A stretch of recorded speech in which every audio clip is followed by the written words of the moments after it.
Welcome to another episode of the What If Tomorrow podcast. I'm Philip. And I'm Mark. Already.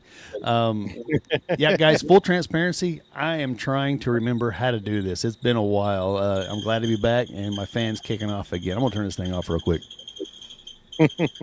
Yeah, it sounds like, something's dying in the junkyard. Yeah, it's dying. Yep, it's dying. It's kind of warm up here in this room, and I needed a fan, blow some air in here, and it's dying. So, no, tonight I thought we would just have a good time. I mean, there's so much going on in the world right now. In all honesty, I have kind of checked out for a little while. Just, because it's overwhelming. If you try to follow it all the time, So I kind of checked out a little bit. I'm kind of watching what's going on in Iran, what's going on in the nation, the economy, the gas prices. I get it. It's all stupid right now. I have some things to say on that, but I'm not going to say it on this show tonight. We are just looking at something I've been on a kick on here recently, and I've been watching videos. And hey, Ian, just videos on comparing things from what we do now, in our cushion society, because in reality, that's what it is. I mean, you don't see people trying to survive, I mean, not like the way when people had to know how to start a fire, how to preserve their crops, how to preserve their meat from the animals they butchered the previous season, how to make just the simple staples that we use, whether it be candles, whether it be your own clothing. I mean, there's tons of things that we have forgotten to do, or forgotten how to do, I should say. And I just wanted to kind of touch base on that because I found it fascinating here recently, the way they kept their food cool, or their milk cool. Everybody had a milk cow and all this. But we're just going to kind of explore that tonight and talk about it, and just kind of try to get back in the groove, because I've been out for, 2 months now, probably. Soccer season kicked in. And this is I want to say this is the first year that I've actually coached 2 soccer teams, my son and my daughter's. Practices, I mean, games were actually Tuesdays and Thursdays and Saturdays. So it should have left Mondays open, but there were some times in there where I had to practice Mondays because that's all we really had. So I had to kind of step back and say, okay, I've got to focus on the kids. And I tell you what, coaching 2 teams wore me out. I didn't have time to think about anything. So, and to top it off, it was a very unsuccessful season this season. It was fun. Kids, I hope, learned something and learned a lot, and I enjoy coaching. So that's just a sacrifice that I make. But I'm glad to be back. Well, the kids deserve it. So I think I can speak for all of us. We appreciate what you do for all the kids and stuff. So. And it's cool because there's a kid that I've coached. This would be the 3rd or 4th season I've coached him. And his dad's not in his life.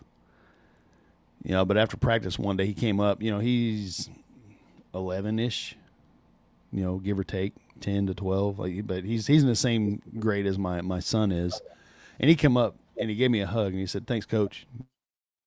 And he took off. I was like, that's what makes it worth it, is having that impact, because I'm not afraid to get in his butt or, say something, because I love him to death. He's a great kid. Don't get me wrong. I'm not trying to say this by any stretch of the imagination. But he is so riddled with ADD. On the field, he's a beast because he's hard focused. But at practice, I mean, squirrel. I mean, the cliche. So it's like hanging out with me, only 6. Yeah. I mean, with energy. I caught. Yeah, I mean, yeah, he's full of it, dude. He really is. We're leaving a game one night, and he's like, I finally got diagnosed with ADHD. I was like, I know. I didn't know you were diagnosed, but I can see it. He just laughed. Okay. Trust me, everybody knows. But he's a great kid. He really is. And but that's what it's about, man. It's about the kids and being a positive influence in their life.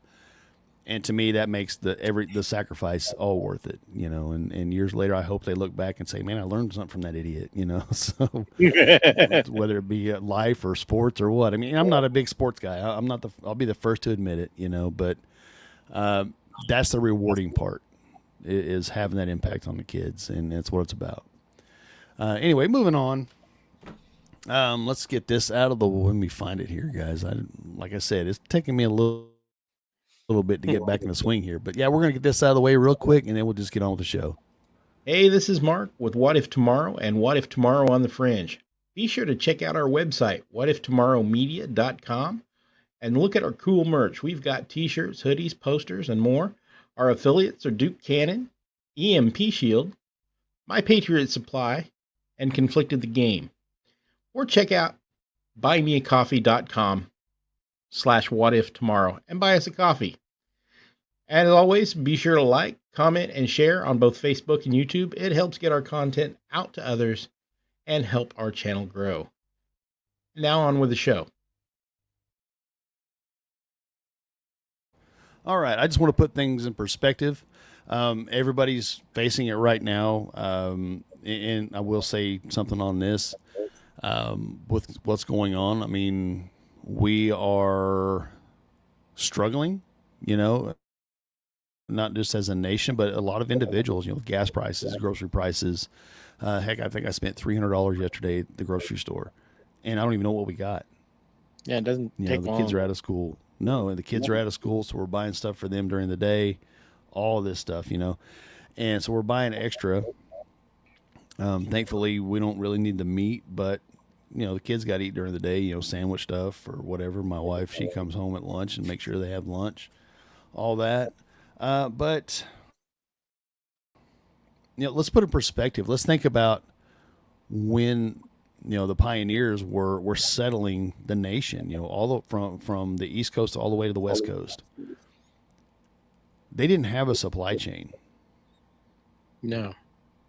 You know, they brought with them what they had and what they needed to survive. Sure, they hunted on the way. They fished on the way. But when they finally settled in, they found a spot wherever it was. They knew what they needed to do to survive. Even, what is it, the Homesteading Act? I can't remember what year it was enacted, but, you know, when the government was giving away free land, you know, and I think to some extent they still have that in effect. If you find unclaimed land, I think, and it's usually mainly out west, you know, like mines and stuff like that, and you can Alaska. stake a claim. Yeah, and you can stake a claim. You can stake a claim and settle that property, but there's things you have to do. And I know back then, you had to have so much money up front. It was inexpensive by today's dollars. I'll say that. I don't remember the exact amount, but I want to say it was like $50 or something like that. But back then, $50 was quite a bit. All right. You know, for your to register your claim or something like that. But you had to be able to prove that you basically had a working homestead. You know, you could provide your own food. You could provide your a means to earn an income. You know, whether that be selling the animals you're raising, trading your produce or whatever in your garden. You had to store so much food, whether that be a smoked ham, whether that be canned food, you know, from things you've raised, butter you made by hand, you know, from your dairy cow, whatever it was, you had to have so much stored for the year to get you through the winter. And you only there was no running out to Walmart. No. And to even get your homestead, you had to do all of this and prove to the government that you can survive. And you had to build your shelter, or your house, and everything was all done by hand. And most people settled, and you had to have, like, I want to say, two other people, basically you, saying that, okay, this person put the work in, they're good people. I don't have a problem being a neighbor with them, or something along that lines. I'm kind of paraphrasing here, but if your neighbor didn't vouch for you, you didn't get it. So Mark and I have harped a lot on community, on self-sustaining, self-sufficiency, and all that. And those ideas came from that time. This isn't really a new idea. This is relearning forgotten things, essentially. And since 2020, with COVID and all that, the homesteading movement has blown up. Oh yeah. Right, Ian, and it was tough, man. I mean, Ian said he would have simply died before seeing the Mississippi. Absolutely, man. That was it was tough, because a lot of them had to blaze the trail. They had to cut through and make their own trails. Yeah. And people wonder why families were so big, why parents had so many kids. They needed them to work the farms and stuff like that. And there was a high mortality rate too. So I mean, right. I know, looking back into my family history, we have a binder, like, I don't know, 6-8 inches wide, that traces our family back to the late 1500s in England. And the two brothers that I am descendant from came over on the second trip of the Mayflower. And they settled in Massachusetts, and we spread throughout, the nation. One brother's family went down south. The brother I'm related to, descendant from, spread through the north, ended up in Missouri. And my great great grandfather was one of 24 kids. And there was a couple sets of twins in there that died. So this would have been early 1800s, early to mid 1800s. I can't remember the dates off the top of my head. It's been a long time since I looked at it. But right, they did. They all, plus all the feuding. Early Americans loved a good feud, that's for sure. But they had 24 kids, and then my great grandfather had 12 kids. And I never knew him. He died before I was born. But I want to say he did die in the early 70s, I think. I can't remember offhand. And then my grandfather, he had 6 kids. And then my dad had 4 kids. And I mean, it just kind of dwindled down. But that also, in my mind, kind of shows you what we call progress. The automation, the machinery, I don't know what word I'm thinking of here, but just how things got easier. The as time convenience. progresses. The convenience. There we go. That's what I was looking for. And this, and to now. Yeah. Go ahead, Mark. Well, I mean, we have developed such a robust, complain all you want, our supply chain is a miracle by the standards of the rest of human history. Yeah, it's a worldwide chain. Yeah, we can get anything from anywhere in a matter of days if we want to spend enough money. Yeah, for sure. But just the convenience. I mean, our society here in the United States has become a consumption culture. We don't really produce anything as a society. I mean, sure, you have your farmers, but compared to, let's compare it to what was World War II, 80 years ago? Around, yeah. Around, 80, 85 years ago. The means of production were totally different.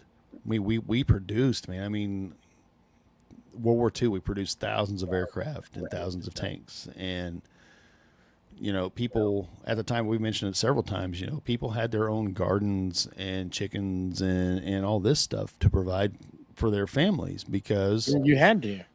yeah, the large majority of the food was being sent to the troops overseas.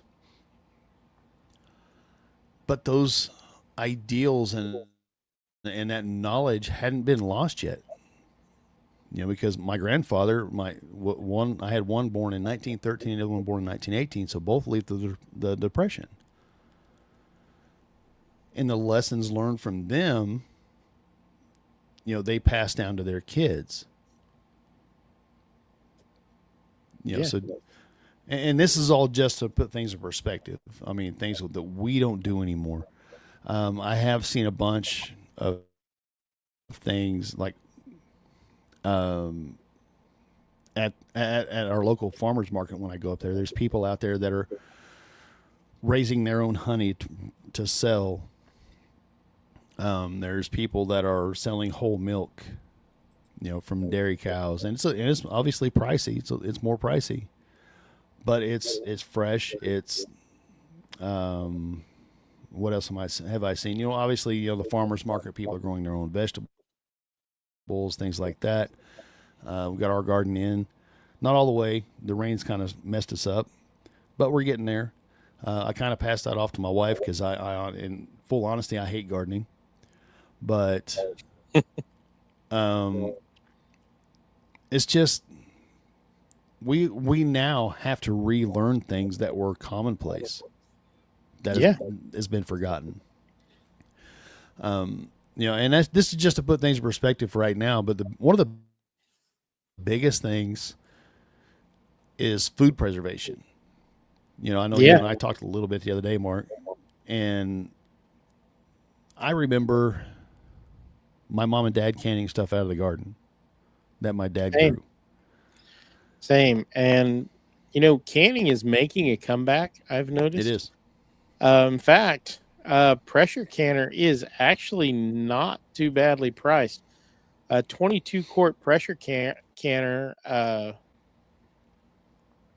is only about $100, and that will last you generations. Really. Yeah. I wish I had never traded off grandma's. Right. We bought one, and we've used it a little bit.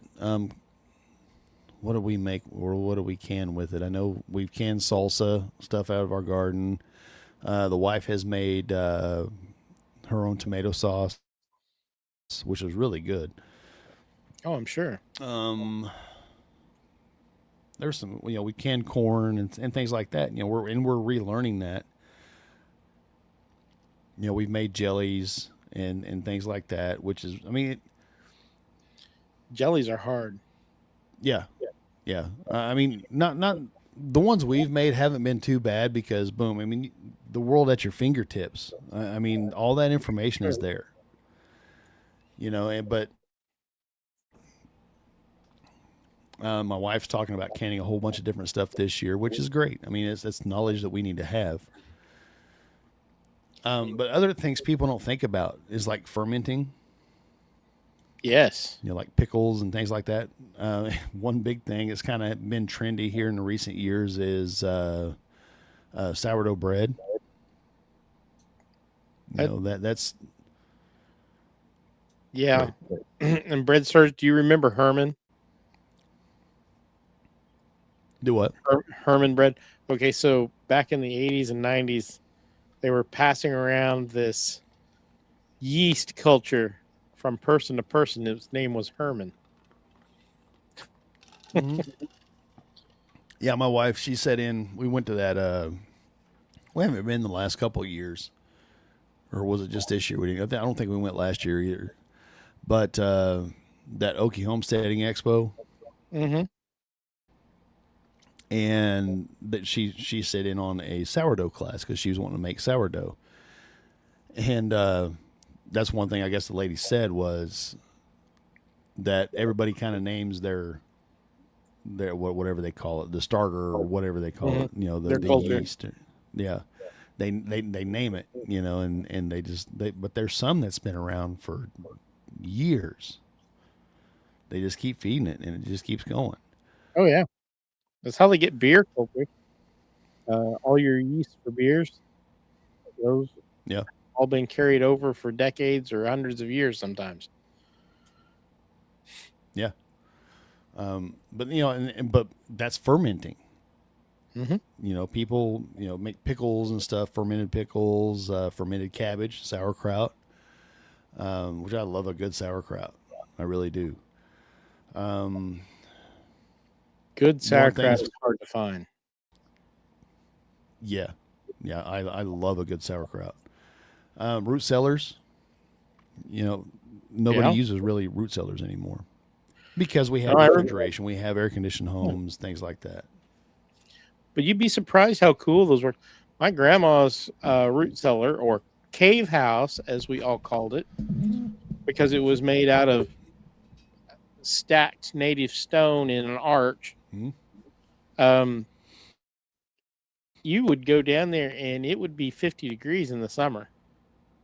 Yeah. There were several times when the air conditioner wasn't going because grandma liked to run a water bath cooler, and that just makes the whole house sticky. I would go sit on the bottom of the steps with the single bulb light bulb on and read sometimes down there in the cool of the cellar. It was the nicest place to sit. Yeah. Yeah, and we actually have one under our house right now. And like you said, it's a single bulb, still there, and the door is not very secure on it, and the dogs outside will actually push in and go in there in the summer because it's cool. Yeah. It sits on a big sandstone slab. It floods every year, so I got to pump it out. Luckily, it hadn't flooded yet. Knock on wood. But yeah, it's extremely cool. It's probably 60s. Yeah. Because it's not totally underground, but most of the way underground. And like I said, it's one huge sandstone slab. Yeah. It stays cool. And that's where grandma kept all of her canned goods, not canned goods like we talk about. She canned everything. They lived in town, but they had a 1 acre garden. And I tell you what, I snapped beans till my fingers were about to bleed. Um, and canning is really not difficult. I mean, I learned how to do it when I was a kid. Yeah, water bath canning for sure. It's not hard to do at all. We did I water don't. bath, pressure canning. Yeah, I don't. I don't really like the pressure canning just because you have that. There's a stigma about it. The pressures and all that. If you open it too early, it'll blow up on you, and it will. So you got to make sure it's bled off, knowing exactly how much weight to put on it. What's the like if you I can't remember the name of it, but if you can like things that aren't high acid content, it's a bacteria or whatever that can get there and can make you sick. I don't remember what I'm talking. I don't remember the name Salmonella? of it. No. I mean, it got hot enough in there; it should kill all the bacteria. Yeah. Man, I don't remember what it is, but it's apparently pretty bad. But it gets spores and all that stuff in there, and it can make you sick, especially if there's no high acid content. But like tomatoes and salsas and things like that are water bathed. So Yeah. or high sugars. And my wife, she'll actually put like a little bitty, like maybe an eighth of a teaspoon of citric acid in each jar just to help eliminate that. Man, what is that? That's going to bug me. I got to look it up. Well, I'll talk about some of the stuff that I remember us canning when I was a kid. I mean, you could can just about anything. We did asparagus. We did green beans, peaches. We did applesauce. I turned the grinder colander by hand so many hours. It's not even funny. Green beans, corn. Do not, under any circumstances, can carp. Negative, Ghost Rider. That pattern should not Botulism. exist. Botulism, yeah. Yeah, Um, low acid foods. I mean, and something that I have not seen for decades, and I would dearly love to try again. My grandma used to do cherry tomato jam, and it tasted just like freaking strawberries. I bet that might be So- something to look at. I mean, you can buy now. I mean, like I said, you have the world at your fingertips now. I mean, everybody carries a phone. But you can also buy the Ball Blue Book of Canning or something like that, and it's got a lot of recipes and to-dos Some and of those go how-to-dos. back 150 years. Yep. And But then see, I you talk about the different, pressure canning and water bath canning and all that, but see, the Amish, they of course still can, yeah, and they water bath can everything. So do your research if you're interested in starting a can or whatever, and if you want to learn and without growing, go buy fresh produce, like carrots and corn on the cob. Right now, it's almost in season. you can buy green beans by the bushel. Yeah, go to your farmers markets and support them, and you'll have fresh produce if you want. I know, was it last year before? I think it was the year before. Our garden didn't turn out very good, and there's a town just a little 12 miles away from us or whatever, 15-minute drive, and they have like a place called Nichols Trading Post. Well, they'll order or post and they'll order things in bulk, like tomatoes or stuff like that, and they'll put it on special, and peaches and stuff. So we bought several bushels of tomatoes, and what we found is if you core them and bag them or whatever and put them in your freezer until you're ready to use them, when you pull them out and they thaw, that skin just falls right off. Nice. So that's just a little tip, if you're wanting to can anything with tomatoes or whatever.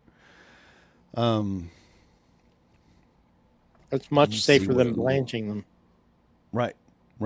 Yeah, you don't have to do anything. It's pretty cool. I mean, we found that and we're like, this is pretty cool.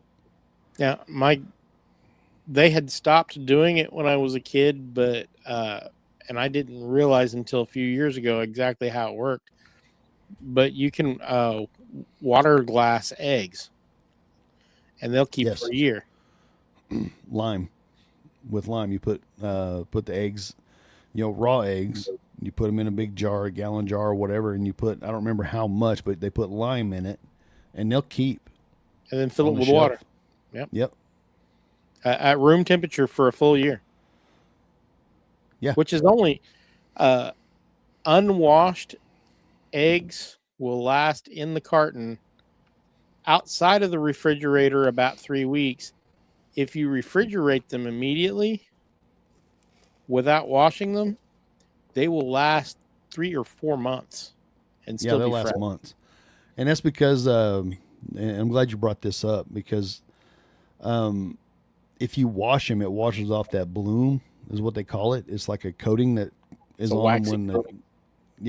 and when the chickens lay them, it's called a bloom. And if you wash that off, it opens those pores on that shell, and it causes them to go bad faster. And that's what the water glassing prevents. Mm-hmm. Is you wash the eggs before you put them in the water glassing, but the lime fills up all those pores and keeps them airtight. Basically, hermetically seals them. And it's super easy. Anybody can do it. Just find you some old gallon jars. Put your eggs in. Mix your lime and water up. Pour them in. And they'll be good for a year. Yeah, It'll it'll get be you good through a long winter time. for sure. For sure. Something else you might want to look at is, hygiene. I mean, hygiene is extremely important, and there's people out there that you can't convince of that, but we all know some. We've all been around some, you know. But what happens in a, let's just say, a survival scenario? You know, let's just explore that. You know, who knows what, you know, grid down, whatever, economic collapse, whatever. None of this stuff is readily available because everything is farmed out overseas and we can't get it here now.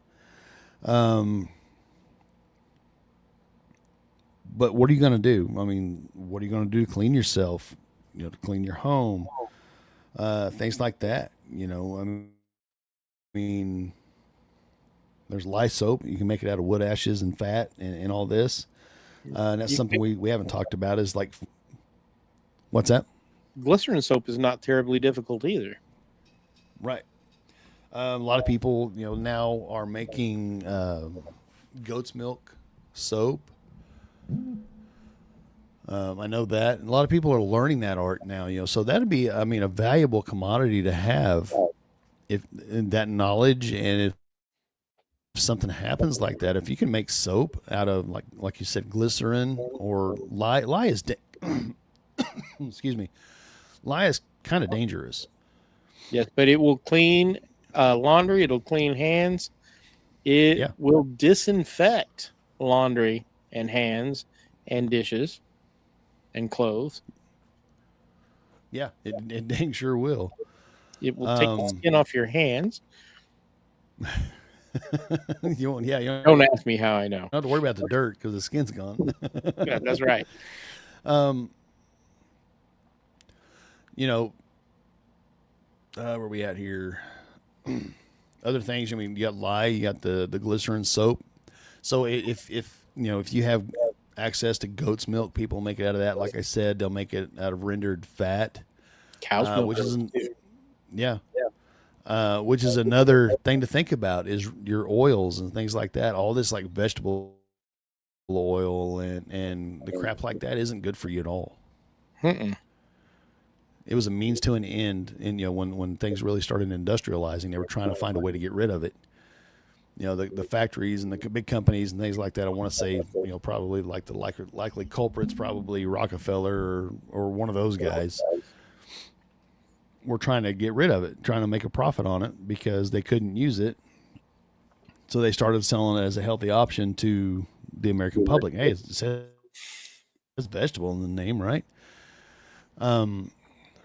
So they started farming it out. You know, they started selling it commercially and they're to the public, and they turned a profit off of it because, well, hey, it's vegetables, it's healthy. But they're finding out now that your animal fats are better for you. Are a lot better for you. Yeah, absolutely. Avocado oil, olive oil, like that are good for you. But like seed oil, they're fatty. Yeah. Yeah. Canola oil is terrible for you. Yes. Absolutely, it is. Just something to make you think. They are, and I don't know where it's at. I'm going to be honest. You have to do a search. But they're finding that Alzheimer's, they're calling it type 3 diabetes. You know, and they're losing, you know, we all know what Alzheimer's is. But if you think about it, you know, how long my life, and this is going to be debatable. I mean, people are going to want to debate it, and I'm whatever. You believe what you believe. I'll believe what I believe. But how long has the low-fat, low-cholesterol diets been pushed on people? You know, they started that, I want to say, in the 70s, if I remember right. 60s or 70s. Started pushing that 60s or 70s, yeah. You know, eat low fat, all this stuff. Well, your brain feeds on cholesterol. Yeah. So if you're on a low fat diet, low cholesterol diet, they say your cholesterol's too high, you know, LDL, HDL, whatever. I don't I don't really know what's what. I'm gonna just being honest. Sugar is in everything. Yeah. Or I were mean, even things. corn syrup. Yeah, yeah, for sure. Corn syrup is poison. Yep. Hey, babe. She needs to come up here and talk about this. This is kind of her wheelhouse, but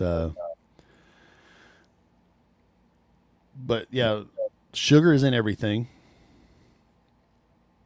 and people are, in the medical complex, we'll just call it, is preaching low fat, low cholesterol. I can't even talk. But all this started about the same time Alzheimer's started picking up and diabetes started picking up. All about the same time, because if you do your research, you'll find that Alzheimer's, that diabetes, and all this didn't start really showing up until all this was being pushed. Right, all the sugars and all that. I mean, because I remember, Saturday morning cartoons on, you see a commercial for Cookie Crunch or some kind of other real stupid sugary cereal, which, in all honesty, is not good for you. Just cereal alone isn't good for you. No,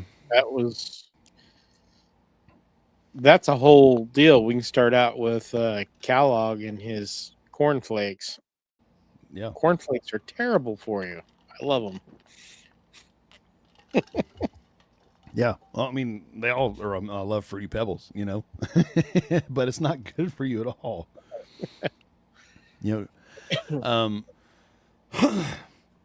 And I really think that's why diets like carnivore and keto, paleo, have really taken off in recent years, because people are realizing, and I want to say that the administration, the FDA came out and flipped the food pyramid upside down, to where you need to consume more meat and fats than you do grains.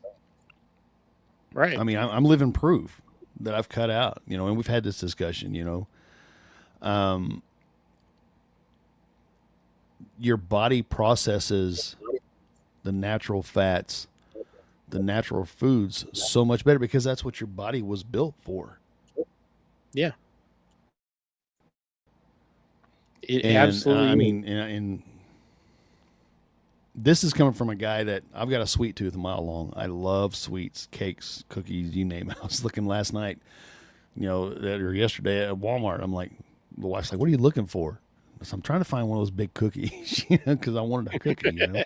I love sweets, I really do, but they don't love me. They love me. They never leave.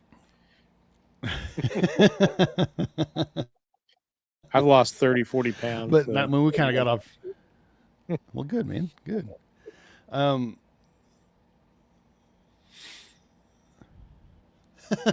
I haven't seen that. I have to look into that. I don't even know why I need to look into it, but yeah, Kellogg was a weird fellow. That's why we're not getting into it tonight. We could do a whole show on that weirdo. Yeah. Cornflakes were the anti-masturbation cereal. Kellogg was a weird fella. Yeah. But we're way off track, like usual. But something else. I mean, think about your hygiene. What can you use for that? Think about charcoal. Yeah, that's great for filtration of water too. Yeah, for sure. And not only that, but it's amazing. Like if you get food poisoning from something like bad water, or you eat the wrong plant, which is something else you need to know, or you should know, and it will help you. It'll. But that's another thing, like I said, is know what plants growing out in your yard, unless you have a manicured golf course lawn. Highly recommended. Yes. Very good. Books like this are available all over Amazon. Check them out and get the hard copy so you have it in case you need it. Yep, for sure.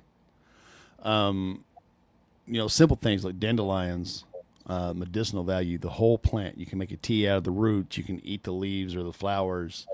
It makes a hell of a painkiller. The root boiled boiled dandelion root makes a fairly strong painkiller, comparable to Tylenol or ibuprofen. Right, and it's natural. Yeah. Something to think about. Here comes the conspiracy minded me again. Okay, for the longest time, especially if you're around our age, Mark, we know Bayer are made for Bayer are known for producing aspirins, right? Who owns Roundup? Bayer. Bear. And what's Bayer advertised for Roundup? Killing dandelions. That's actually true. Yep. Pine needle tea. Yeah. If you need vitamin C, I don't know how many people, probably over the centuries, pine needle tea has saved, because it saved them from scurvy or illness over the winter. Huge amounts of vitamin C in pine needle tea. And I'm told it's not actually disgusting. So I've never tried it, but I'd be perhaps we willing can to. try it sometime. Yeah. Another thing to think about: broadleaf and narrowleaf plantain. I've got a bunch out in my yard. That's got medicinal value. Yeah. Lamb's quarter. We've got a bunch. I'm just trying to think of what I have in my yard. We've got all sorts of quote unquote weeds that aren't weeds. They have value. Old man's pepper, I think that's what it's called. I'd have to show pictures and stuff. But if you're interested in it, look it up. And they use it for seasoning because it's peppery.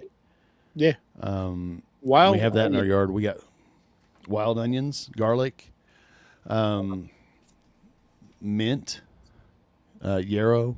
My wife just said we have yarrow. We have mint leaf, wild mint. Oh, it's delicious.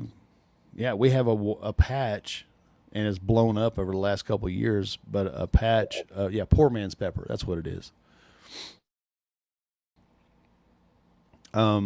We have a patch of wild blackberries that are coming on. We're going to go out and pick some.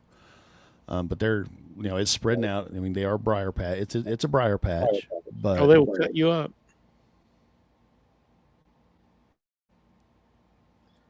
I've been tore up by wild blackberry so hard it's not even funny.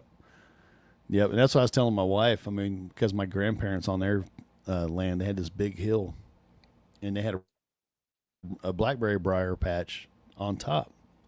The rabbits, of course, love it. Awesome place for them to hide. But we would go up and pick blackberries around the 4th of July and bring them down. And my grandma would make fresh homemade blackberry cobbler. And that was the best, man. That was one of my favorite memories. And my wife, we got a ton of mulberry trees. Those things freaking grow everywhere. We've got tons of. I got to cut some of them down. We have so many, but the mulberry trees, and the berries are tasty. You can make jellies and jams with it. Yeah. But my wife says you can also. Really, I've never tried it. We've talked about it because we have so many trees, but a lot of times by the time they ripen up and are ready to pick, the birds have already gone through it. But my wife said that you can make tea with the leaves of the mulberry tree, and I didn't even know that. That's good to know. And there are things to look out for, which we are like infested with right now. All around me is hemlock. Hemlock is dangerous. Yeah, I mean, we've got tons of it here. My wife actually ordered some. She's the plant lady. I don't know plants to save my life.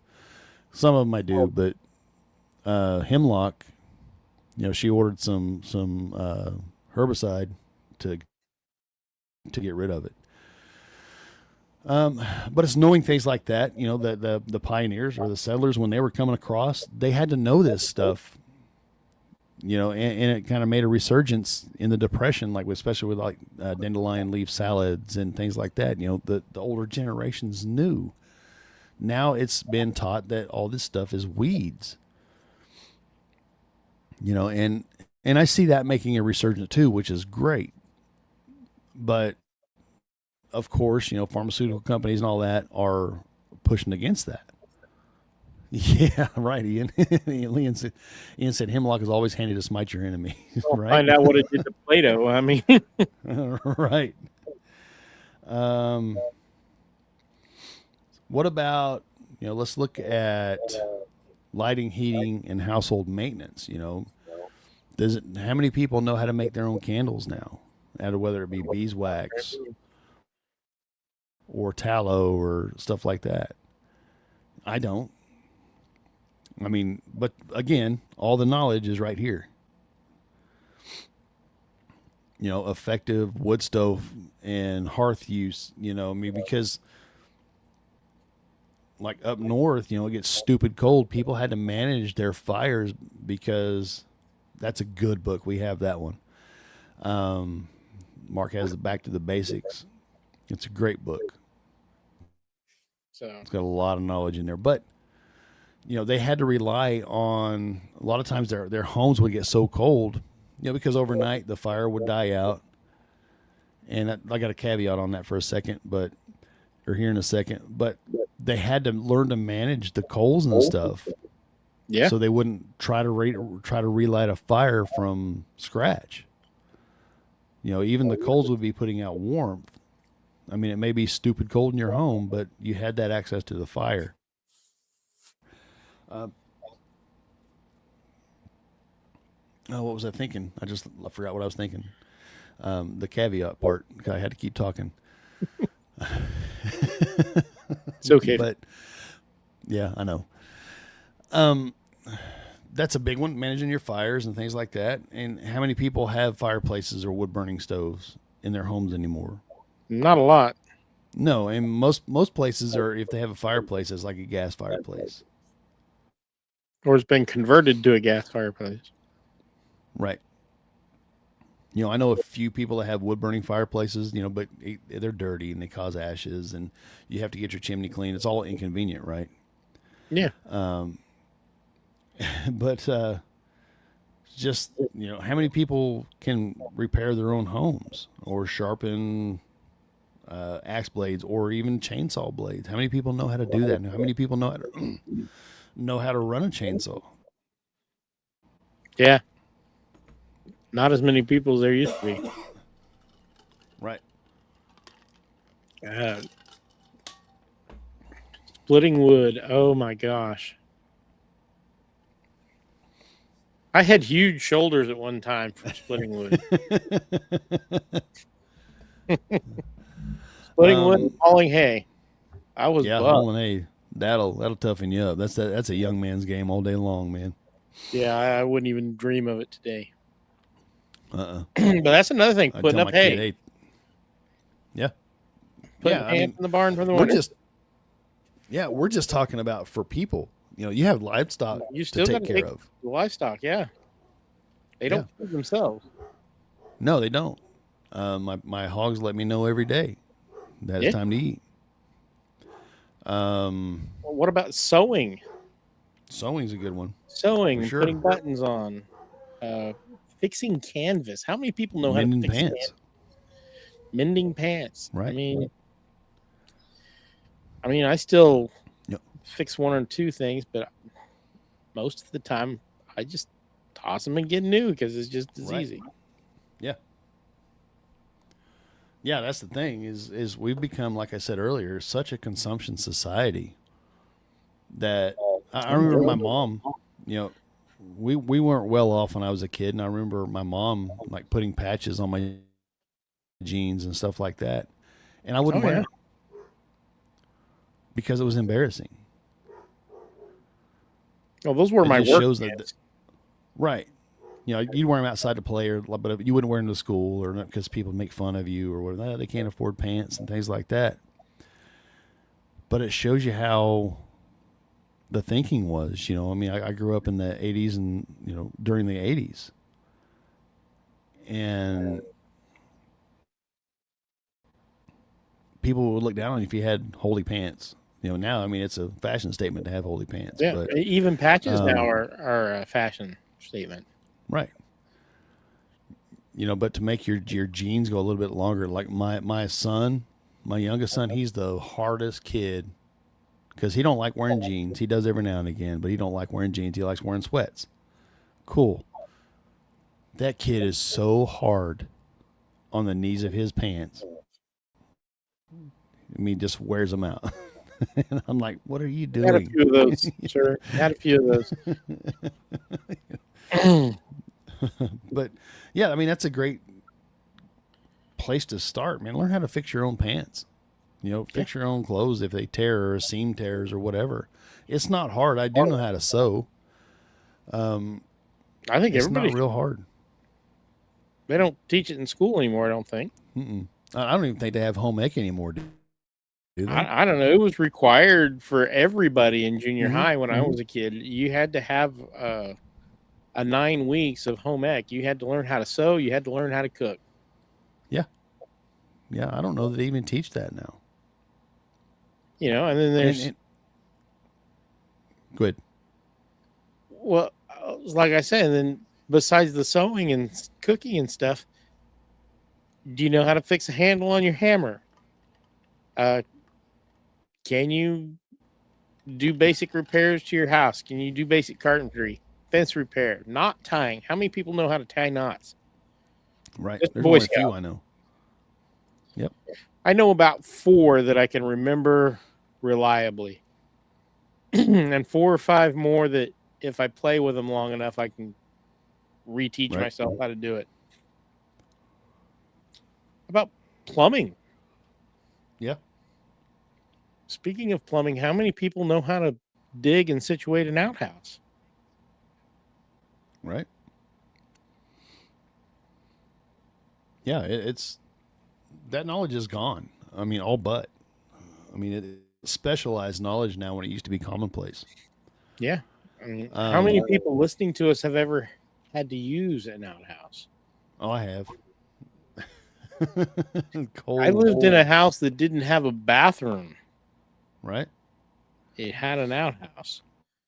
Now, we were building the bathroom, but for the first month or 2 we were there, we were using the outhouse. And it was our second bathroom. We had 4 people in the family in one bathroom, and that outhouse did get some use. I'm not going to lie.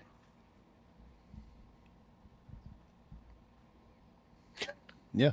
Like my grandparents, they had an outhouse. Something to do when they built their house and they ran the leach lines for their septic system. They came back and said you really can't use it because it'll contaminate the groundwater. And they were all they were on well water. So to keep the use down, Grandpa made a rule of the men go out to the outhouse and the women can use the toilet. So they don't have to go out in the cold and all that, And so, yeah, I remember, I don't know, I was 7 or 8. And me and my brother, well, mainly my brother and my dad, I mean, I was just there, built Grandpa a new outhouse. Yeah. My great-grandma had a 2-holer. Yeah, so, I mean, it was actually one of the ones with a wood bench that had a hole in it. Yeah. Now, the one we had when I was a kid at that other house, it was a WPA outhouse. The WPA made concrete bases with a concrete toilet on it that you could attach a regular toilet seat to. Right. And then you built the outhouse around it. Yep. That's still someplace over at my mom's house someplace. I don't think the outhouse itself survived, but the base is probably still out there, still good. Yeah, well, we have that one out here at my house, and you've probably seen it. Yeah. When we bought it, they asked us, do you want the outhouse left up or do you want us to tear it down? It's just leave it up. The kids need a place to go pee when they're playing outside. I'm not thinking nothing of it because I grew up using an outhouse. Right. And even the house I grew up in had an old outhouse. And we didn't have a bathroom in there. So when my parents bought the place, it was my great-grandfather's house. And they actually installed a bathroom, before we moved in and all that, but that old outhouse was still there. Well, my dad's uncle worked at Lockheed Martin. He retired from the Air Force, worked at Lockheed Martin down in Texas, and he brought up sheet metal, and this bathroom was made out of sheet metal, but it wasn't just sheet metal. It had blueprints for the B-52 bomber on this sheet metal. So you can sit in there and look at it. And my dad just used it for storage. We didn't use it as an outhouse, but he just stored stuff in there because it was cool. I mean, and believe it or not, I drive by there from time to time. That outhouse is still standing. It probably will for another 100 years if they. Yeah. Yeah, the whole outside is rusted and corroded, but it's not falling apart. You know, because aluminum corrodes different than, steel. But yeah, it's pretty cool. I mean, that was one of my dad's favorite things to brag about. He said, "Yeah, I got an outhouse with B-52 blueprints." That's neat. So, yeah. We've already talked about foraging, but let's talk about animals. Oh I mean, yeah, that's something a lot of people around here. A lot of people deal with cattle and hogs and chickens, and it's animal husbandry, and that's something that my wife and I have embarked on with our hogs. I mean, we breed our own, and Lord knows this last batch that went to the butcher like a month ago, I was ready for them to go. They made me so mad all the time. they were delicious. I know. They sure were. And but we're learning as we go. This last batch that, like I said, we took to the butcher like a month ago, I far underestimated how big they were when we hauled them off. We were about 2 months late hauling them to the butcher, but we changed the feed up too.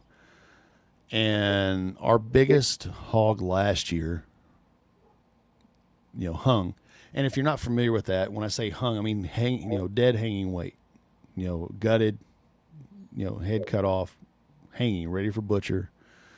But that's what you base everything off of, is hanging weight. When you sell it, when you buy it, it's all hanging weight. Whether it's so much per pound hanging weight. But our biggest last year weighed in at 215 hanging. That was our biggest hog from last year's batch. And a lot of that, I mean, we got in there at time, about 10 months, and a different feed. It was just a commodity feed. It was a little bit lower protein. I think it went around 14%. And then about 6 months before we hauled them, I changed feed on these guys because I was just feeding them commodity. I changed them to, it's called a lean gain feed. It's an 18% protein. And they packed on the weight with that higher protein. And the meat tastes a lot better, and it all depends on what you feed them too, I mean. Yeah. But our biggest one this year hung at, I want to say 348 pounds. That's a big hog. So a massive difference. Yeah, massive difference. And I was estimating 250, 275 hanging weight. I knew they were bigger, but I didn't realize they were that much bigger. But there's a lot of lean muscle weighs more than fat. Absolutely it does. And they're good and tender. Man, they were fat. They were definitely fat. But we kind of alluded to it a little bit ago, but every part's used, I mean, you raise your animal, you don't abuse them, you don't treat them terrible, you don't beat up on them, you don't, as much as you want to. I mean, I've gotten a stick and like popped them on the side or whatever when they get out, trying to move them back in, getting their attention. I'm not beating them to, you're getting their attention, kind of like a kid, you get their attention and correct them, right? And that's the biggest thing. Those things will decimate a garden. That's where we lost most of our garden last year. The hogs got out, they wiped us out of potatoes, cabbages. I mean, just tore up the garden. Oh yeah, they're destructive. So this year we have a electric fence around our garden. Yeah, they are bad. Sounds reasonable. And hogs can be dangerous. Yeah. I don't know. My dad was terrified of falling down in the hog pen because he'd seen what happens when somebody does that. Yeah. Uh, and if you've ever seen what feral hogs do, they'll decimate an entire field, acres and acres of stuff Yeah. just destroyed. Overnight. Yeah, in a night. Like 10 hogs will destroy 20 acres worth of crop, and not even eating all of it, just rooting around and just they're destructive. But you don't have to get into hogs or cattle. I mean, a lot of our listeners probably would like to start small. So you've got some easy ones to take care of, or like rabbits or goats. Yeah. Quail. Chickens. Quail aren't noisy. Yeah.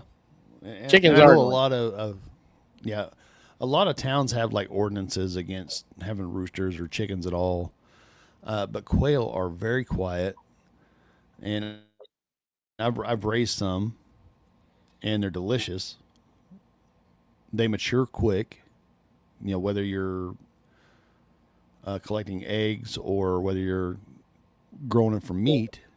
But we kind of started that's kind of where we started our animal husbandry at, was with quail and chickens, because we hatched our own chicken eggs.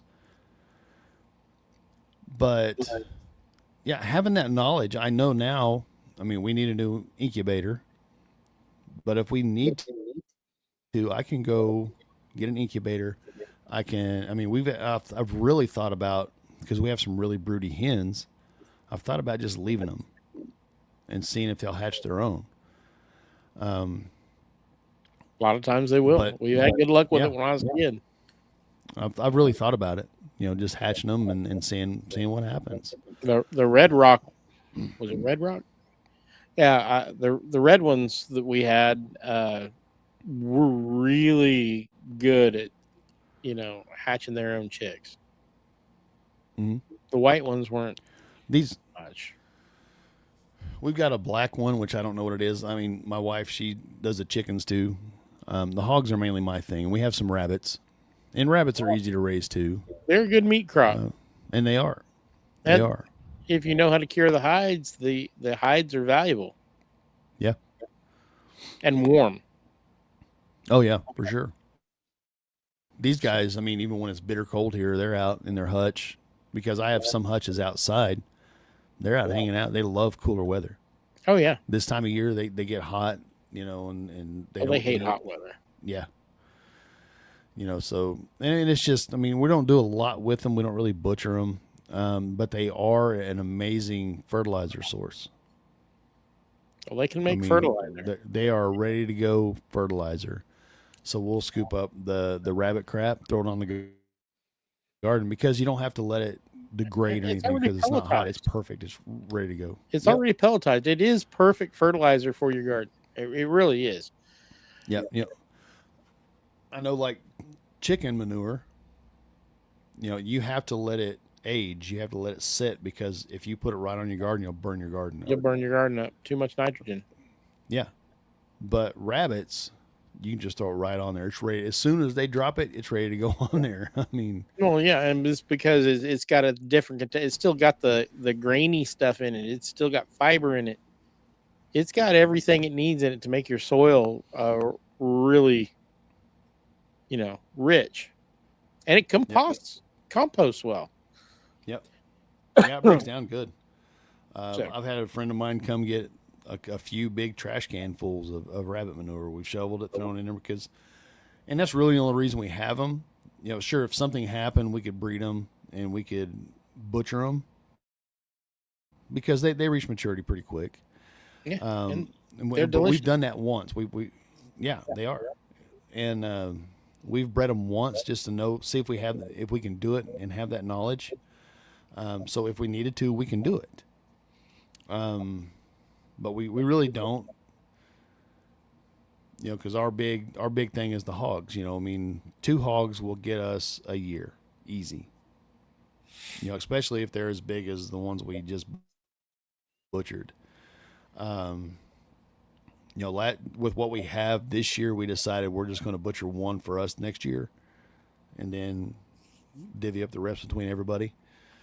Anybody that wants to buy one or whatever, and just go from there. I mean, it's all a learning process. You never really stop learning through anything that you do. I mean, if you're interested in anything like this, I'm not saying you have to be a homesteader to do any of this, because you don't. No, you don't.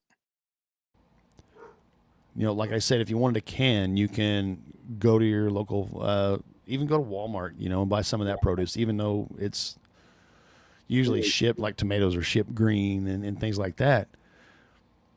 But you can still get that base of knowledge. You can buy cucumbers and make pickles, or my wife has bought some red onion and pickled that, like a refrigerator pickle, and those are so good. Oh, those are good.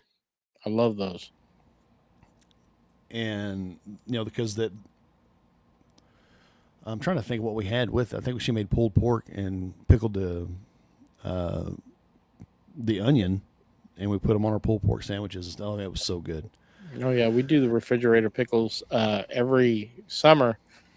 It's basically just vinegar, onions, and fresh cucumbers, and just let them sit in the fridge. And they are amazing, and they're refreshing. Yeah, they're refreshing. So, So if you're thinking about any of this stuff, if you're find something small that you can start learning on. You don't have to go out and buy a huge pressure canner. Go find you a big stock pot that you can can in. They have big water bath canners you can buy. Learn it. Start getting this knowledge. Start getting this knowledge back, because it's been lost. Yeah. Luckily, there's people out there that still know how to do, I want to say, about everything that's here, but most people don't know all of that stuff. Oh, most people never did. Right. You only really knew what you needed depending on what region of the country or what your situation was. Like I said, my grandparents canned every summer. They lived in town. They had a little garden that fed half of the town of Rock, Kansas. Right. Yeah, I don't know how much my dad gave away from his garden, but he loved to garden. Yeah. And I mean, that was his release, I guess, from work or whatever. Come home from work, he would work in the garden. Even in the wintertime, he'd be prepping the garden. I mean, it was just kind of his thing, and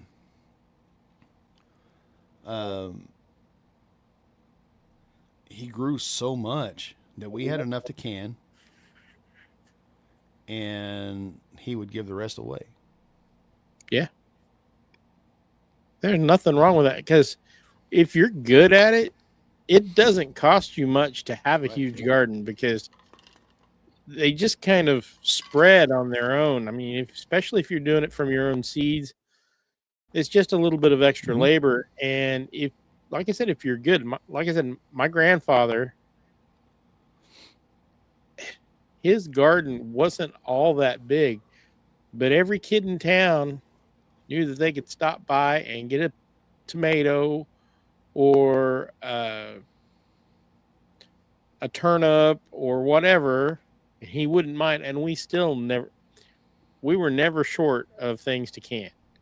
Right. We usually got 2 bushels of green beans off of it, and that wasn't even half the garden. And let me tell you, there's nothing better than home canned green beans. That stuff in the store does not compare. You put a slice of bacon in it, a little bit of salt, and can that, and that flavor just, oh man. Yeah, I mean, you're pressure canning them anyway. And so it cooks everything. Yeah. But yeah. But yeah, put some thought into it.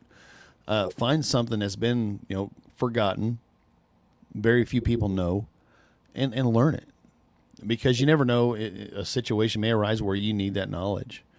It's just something as simple as starting a fire without a lighter, Yeah. or something like that, but take the time, invest the time in yourself, because that's what you're doing. You're investing in your knowledge. Don't ever stop learning. I mean, I'm sure you've heard thousands of people say that. Even at my age, I try to learn. I try to learn different things. But by all means, take one thing and learn it. And I would almost go so far as to say, you don't have to master it, but have that knowledge so you can later go on and master it. Or at least be passable. Right.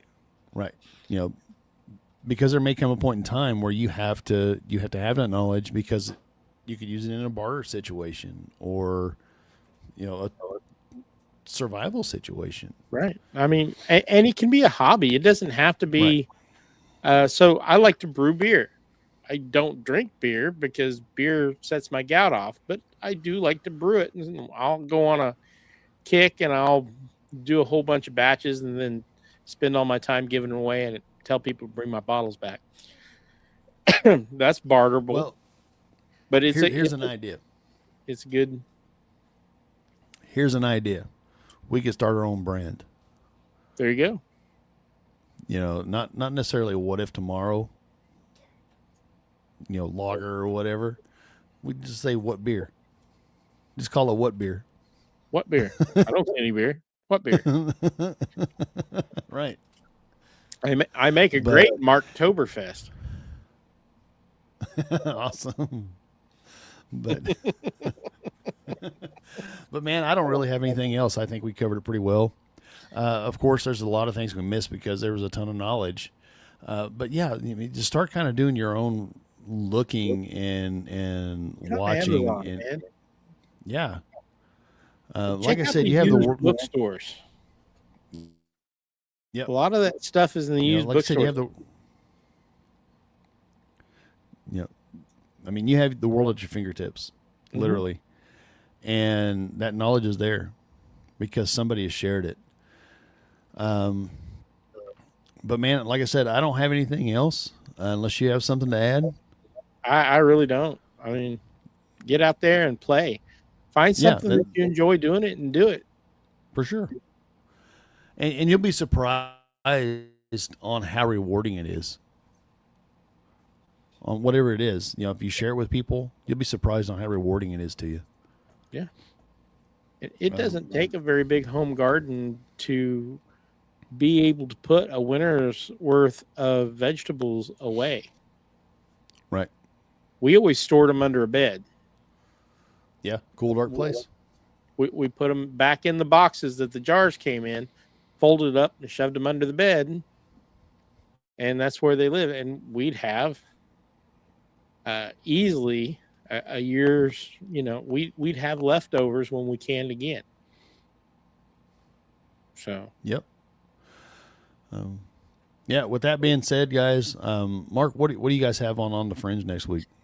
I'm not sure if we're going to be doing it or not, but I'm thinking we are going to try to talk about UFO disclosure because all the new stuff coming out.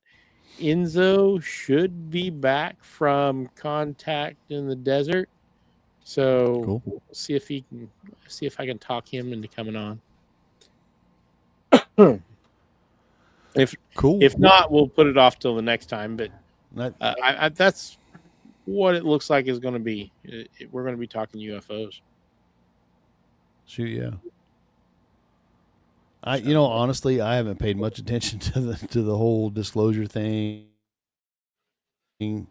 I've not paid as much attention as it deserves, for sure.